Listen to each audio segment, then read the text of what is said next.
মোৰ নাম অংকিতা বৰহীনা গগৈ।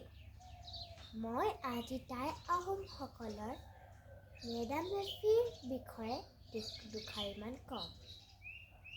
মেডাম মেফি হ'ল টাই আহোমসকলৰ এক পবিত্ৰ উৎসৱ। মেৰ অৰ্থ তৰ্পণ, ডামৰ অৰ্থ মৃতক, ফিৰ অৰ্থ মৃতকৰ দেও।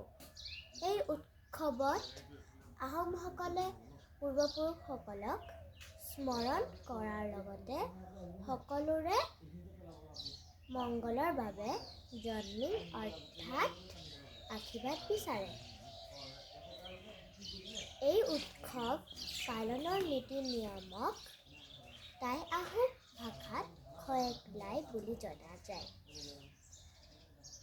প্ৰচলিত বিশ্বাস অনুসৰি নীতি নিয়মসমূহ অসমলৈ আনিছিল চাওলুং চুকাফাৰ লগত অহা বুৰঞ্জী লিখক মমুন মমাই দেওধাই।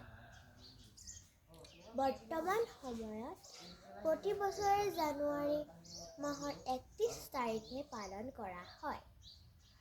আজি মই টাই আহোমসকলৰ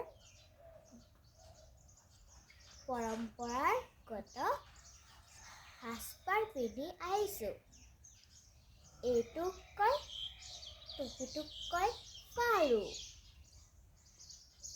চেলেংখনক কয় পামাই, মেখেলাখনক কয় পাচিং, চোলাটোক কয় পাচো।